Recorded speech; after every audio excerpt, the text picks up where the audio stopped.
I'm going to show you how you can detect the dominant color of Airtable images.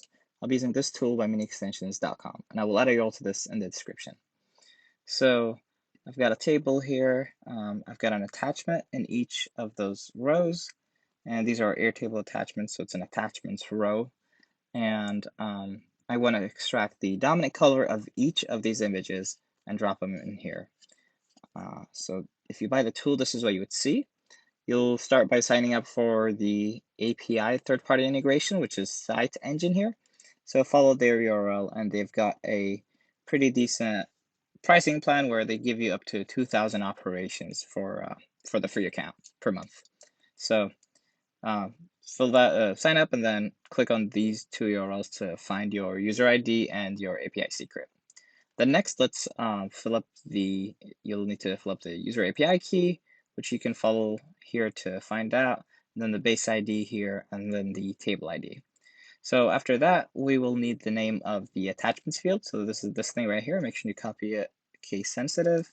Then the last thing here is this, the name of the field where the dominant color will be saved. So let's go ahead and run this. Should take a second here. I'll bring them side by side to make this easier.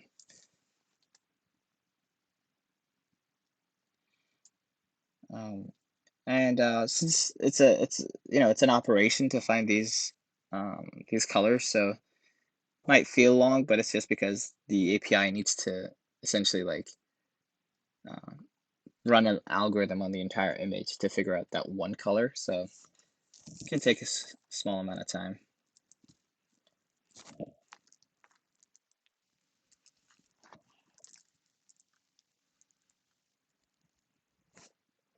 There you go. So they should start coming in now. And we do them usually 10 at a batch.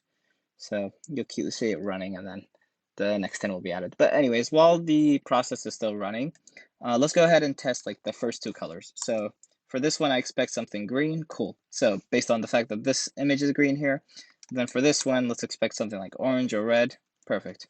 Cool. So it's finished running here. Two things. You could also schedule this to run regularly with a schedule here every hour, etc. And then you can also run it with a webhook.